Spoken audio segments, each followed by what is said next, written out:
Well, who could have foreseen this? Sales data looks like it is out, at least sales estimates for the new woke Superman. And while DC is pretending it is unprecedented sales, they use the word unprecedented, but what they didn't tell you is that they were unprecedentedly low. Unprecedentedly? That's not a word. Unprecedentedly low? They were very bad. Who could have guessed this? Now, it's not even that I believe that people were buying the Superman book before and then suddenly they stopped. I think that would be a disingenuous way to present this. But what I think we can glean from it is nobody ran out and bought it. So the very people that you were pandering to couldn't have cared less. And I, for one, am absolutely shocked. DC Comics touts unprecedented orders for Buy Superman, but looks like the worst Superman sales in over 10 years. This via John F. Trent over at boundingintocomics.com. DC Comics claims that their upcoming Superman, Son of Kal-El 5 issue that features Superman kissing a man is receiving unprecedented orders. In a blog post on their website, DC Comics claims, quote, following the news of the upcoming reveal of John Kent coming out as Son of Kal-El number 5 Superman, global fan excitement has led to more orders for the upcoming issue than the series' debut issue. Meaning, okay, if it debuted at 50,000, it might be 50,001. Although it is usually a debut issue does really well because they'll do variant covers, and a lot of people will buy issue number 1 just because that's the habit, because one day they think it might be a collector's item, even though those days are long gone. However, DC doesn't actually reveal any data on what these, quote, unprecedented orders actually are. While DC Comics no longer provides any numbers, estimations for the book sales numbers are provided by comic book website Comichron. Comichron estimates DC sales of Superman Kal-El number 1 was at 68,800. God, remember in the 90s when you had like multiple books over 100,000 constantly? Back in July when it first debuted, that was good for the 17th best-selling comic book of that month. Not even, just barely in the top 20. Okay, fine. However, given DC Comics stopped distributing their books via Diamond Comic distributors in favor of Lunar distribution, the numbers from Comichron for DC Comics books become rough estimates. Comichron explains, quote, DC projections are from initial order, data set, and thus handicapped amid Diamond's entries. Needless to say that beating sales for the first issue should not be that hard for a Superman book. In fact, selling less than 70,000 copies for a new Superman book is absolutely abysmal. When the series was rebooted, when Brian Michael Bendis took over in 2018, Superman 1 sold 134,000 copies. In June 2016, when DC relaunched their entire line with DC Rebirth, Superman Rebirth sold 119,000 copies. Superman 1 sold 105,380 copies. When DC rebooted the entire universe, the New 52 in September 2011, Superman 1 sold 118,000 copies. So we're talking about, number 1 books selling 120,000 plus. Basically for the last, from 2011 to 2018, the books consistently over 120,000. Beating 68,800 is not unprecedented. It's pathetic. It's almost a 50% decline from the Bendis relaunch of the book. It's an over 41% decline from the 2016 relaunch with Rebirth, and a 41% decline from the New 52. Maybe DC Comics were referring to how poorly the book sales were doing when they claimed it had unprecedented orders, because the estimates from Comichron for Superman Son of Kal-El number 1 are clearly unprecedentedly bad for Superman book. If you're looking further into the Comichron estimates for Superman Son of Kal-El, it gets even uglier. The second issue, which came out in August, is estimated to have only sold 40,000 copies. Good for 56th best. Comichron has not released their sales estimates for September yet, but given the book had an over 41% decline from the first issue to the second, it's possible for the sales for the third to be below 30,000. Nevertheless, DC Comics is running with their shock marketing blitz of making Superman attracted to men.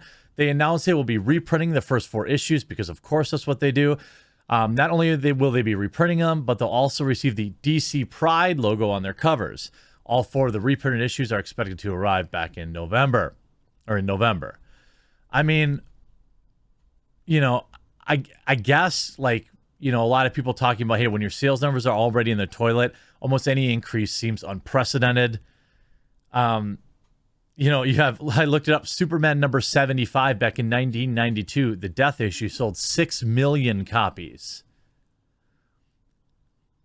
6 million. In the early 40s, Superman, Batman, and Captain Marvel titles regularly sold 1.5 million copies a month. I mean, the thing is, are people who are interested, I don't think the point is that people who are into Superman are suddenly like, I'm not buying this book because of this. Maybe that person exists. I don't know. But the bigger point is that clearly this isn't saving anything. This isn't making anybody buy any books. And I mean, you see all these articles. Buy Superman makes DC Comics history after unprecedented fan response. Who's this by? Pink News, a website that covers exclusively LGBTQ news. We don't have any numbers.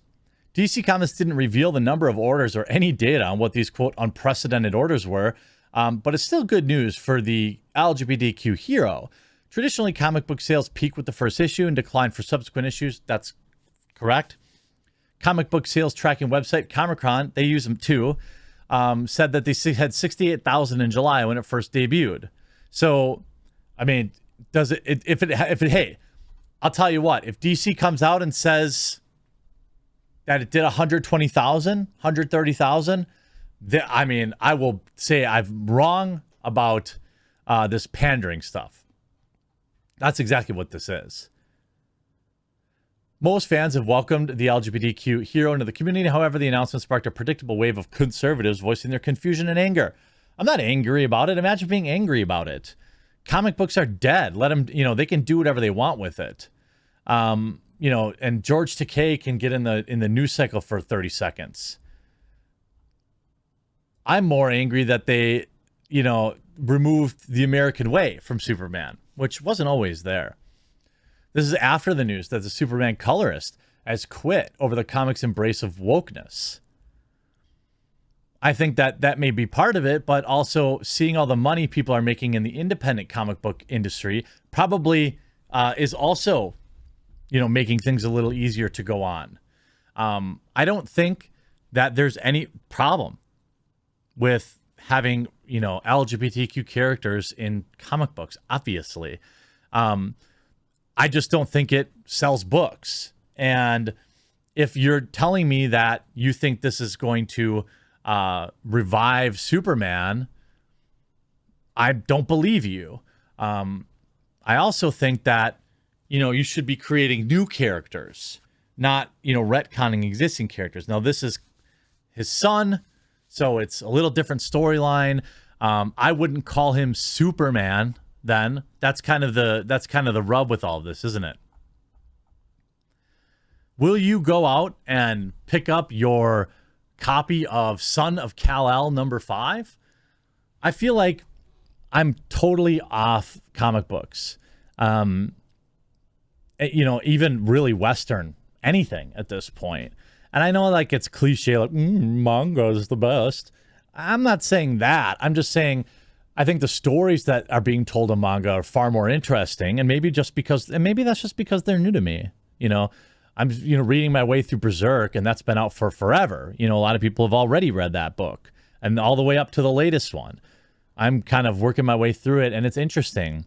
It feels uninhibited. It feels like it doesn't care about what the press is going to say about the book.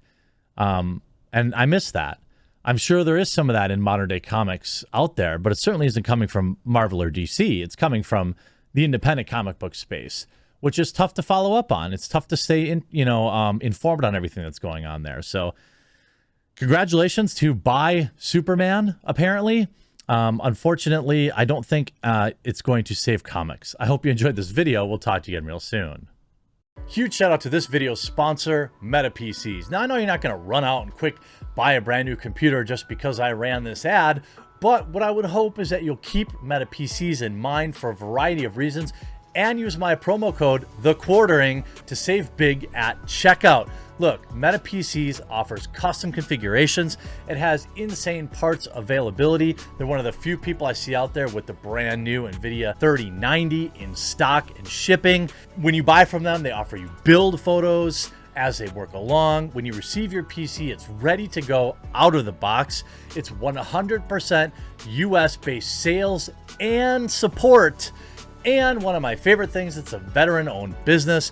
Meta PCs is veteran-owned. One of Meta's owners has served in Afghanistan and Iraq and received a Purple Heart for his service. Meta also employs military veterans in the Meta Operations Center and also provides systems to veterans going back to school to help them re-enter the workforce all across the United States. Meta PCs also offers financing. Head on over to MetaPC at metapcs.com. Use code TheQuartering at checkout to save money and support my content. If nothing else, go configure a PC, build a little wish list, and when you're ready, remember to use code TheQuartering at checkout at MetaPCs. I know I'll be getting myself a brand new one before the end of the year. Check out metapcs.com.